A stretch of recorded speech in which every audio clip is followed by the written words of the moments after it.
والصلاة والسلام على أشرف الأنبياء والمرسلين سيدنا ومولانا محمد صلى الله وسلم وعلى آله وصحبه أجمعين.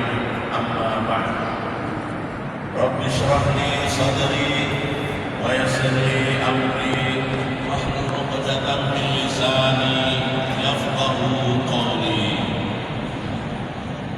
Yang sama-sama kita hormati orang tua kita, Bapak kita, Bapak Gubernur Provinsi Banten, Bapak Sekda, Bapak Asda, segenap pimpinan OPD, jajaran DKM, hadirin hadirat yang berbahagia.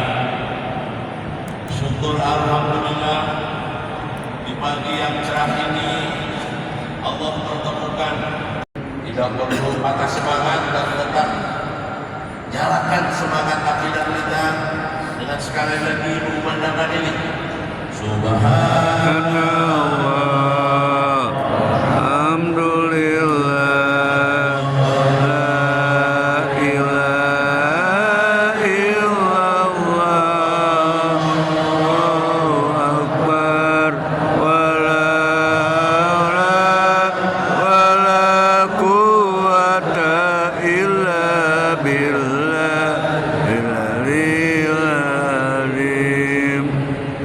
salawat dan salam semoga tercurah pada baginda Nabi besar Muhammad sallallahu alaihi wasallam, keluarga, sahabat dan pengikutnya yang istiqomah ila yaumil qiyamah, yang karena keteladatannya kita jalankan ibadah saum ini, yang karena keteladatannya kita jalankan sholat, zakat, saum, haji, umroh dan lain sebagainya.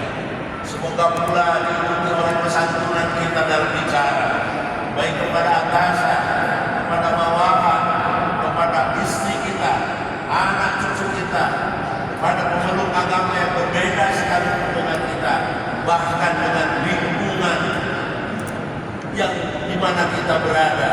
Karena itu semua telah dicontohkan dan ada pada pribadi Nabi besar Muhammad sallallahu alaihi wasallam dalam bentuk akhlaknya yang agung itu. Laqad kana lakum fi Rasulillah uswatun hasanah liman kana yarjullaha wal yawmal akhir wa dzakarallaha katsiran. Bapak Gubernur, Pak Sekda serta seluruh OPD yang saya sangat muliakan, saya tersentuh dengan sambutan walau singkat mengawali jabatan beliau mengajak kita ke masjid. Saya juga haru ketika dibel oleh Pak Lubang, Pak Rektor mohon berkenan, satu kata siap muncul. Ini artinya apa? Memang tepat sekali kalau memimpin itu membangun aparaturnya, masyarakat berbasis takdir.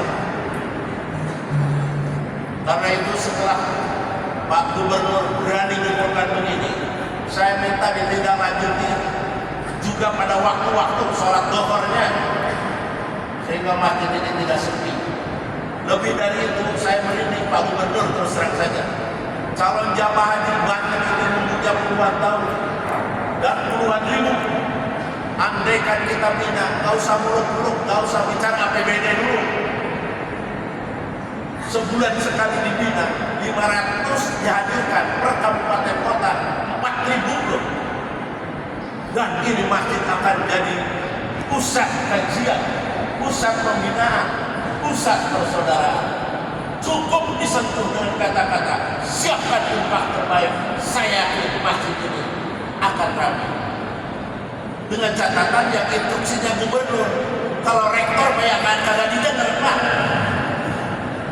Mudah-mudahan ini bisa diterapkan dan itu insya Allah akan ditiru seluruh Indonesia, sehingga jemaah haji tidak hanya membina menjelang keberangkatan itu hanya sekali 2 kali kasihan. Karena apa? Ada alasan akademik. 70% jemaah haji itu lulusan SD. Pemerintah lebih memperhatikan haji itu urusan sakrasnya. Tapi bagaimana tawafnya sah atau tidak, sa'ynya itu sah atau tidak, mikotnya di mana, ini masih harus ditanya jamaah kita. Mudah-mudahan ya, karena di masjid ini juga mengingatkan Pak Gubernur, masjidnya harus dibenahi. Suara saya berteriak-teriak masih ada yang protes, kedengaran.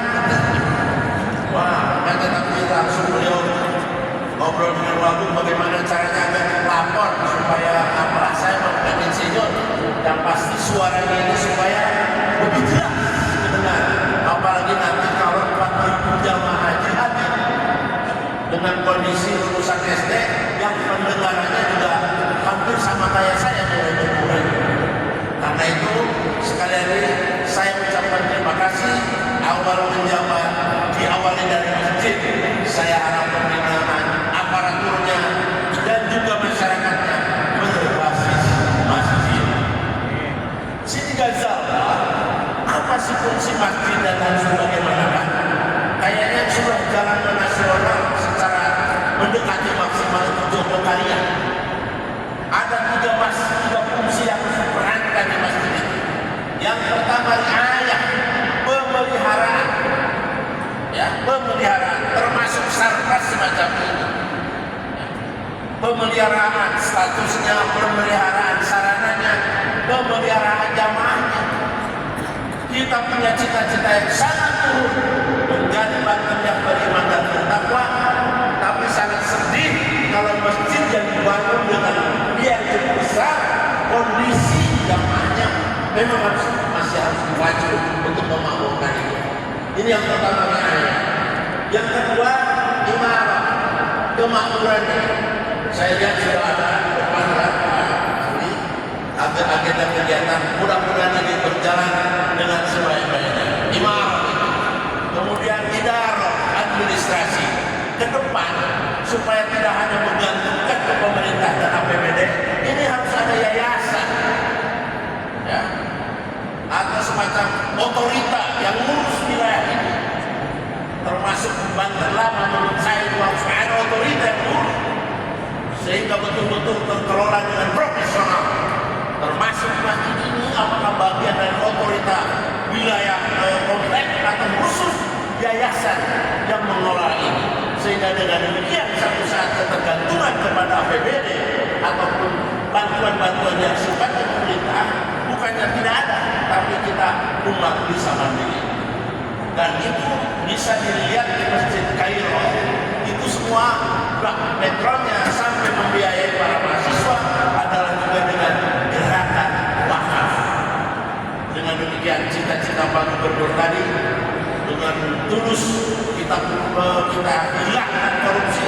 Paling tidak bertahap dari masjid inilah pelan-pelan karena memerlukan kesadaran kita bersama. Itu dari aspek masjid.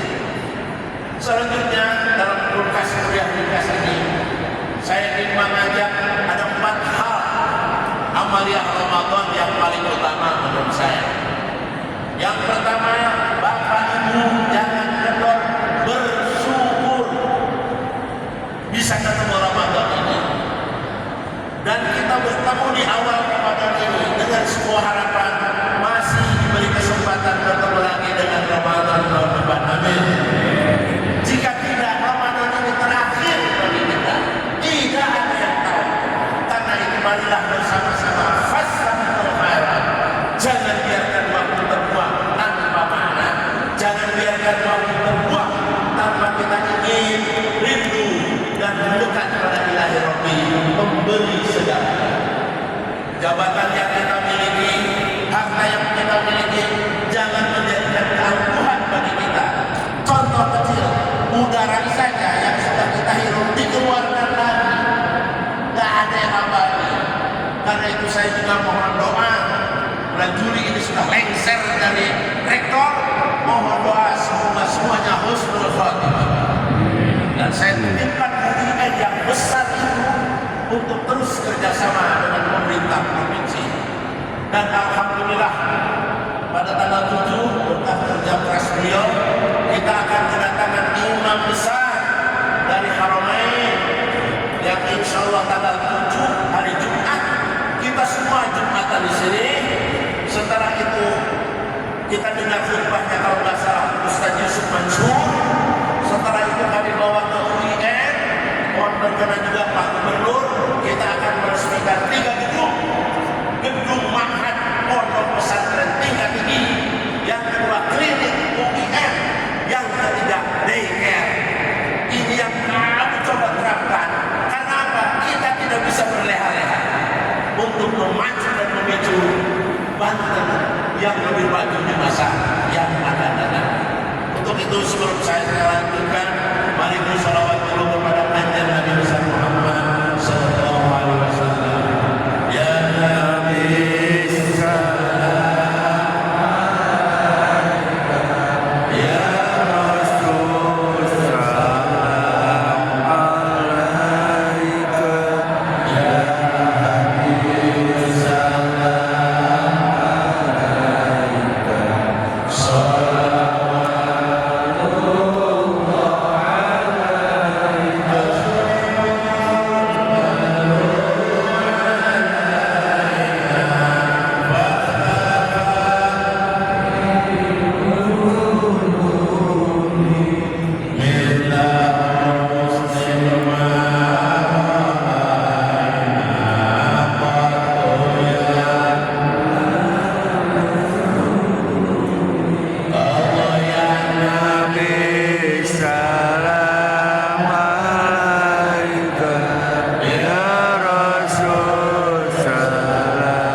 kepada siapa kita harus bersyukur? Jangan lupa kepada Allah dan kepada kedua orang tua. Kata surat Luqman, "Anishkurli wal walidain." Kita kadang-kala hanya menjawab kepada Allah saja. Kita tidak mungkin jadi gubernur kalau tidak ada ibu kita. Gak mungkin jadi rektor, gak mungkin jadi sekda, kepala OPD kalau tidak ada ibu kita. Karena itu pantas kalau surga juga diberikan kepada ibu kita. Anishkurli wal walidain. Dan doa ibu kita dijabah terlebih bulan Ramadan. Bagaimana kalau ibu kita sudah tidak ada? Jangan ragu ziarah. Dan kita harus yakin doa kita saat berziarah dijabah. Mengapa kita ke Mekah yang ditemuinya sudah pada nggak ada? Nah karena itulah di bulan Ramadan ini bagi orang tua yang masih ada, terus hormati, hargai, berikan penghargaan semaksimal mungkin. Dan bagi yang sudah tidak ada, tolong jangan lupa untuk diziarahi. Allahumma ighfirli wal walidayya warhamhuma kama rabbayani shaghira.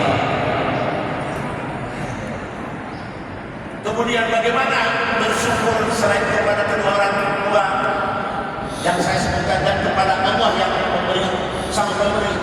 Sebab ditegaskan ketika bersyukur itu harus senantiasa ingat kepada sang pemberi.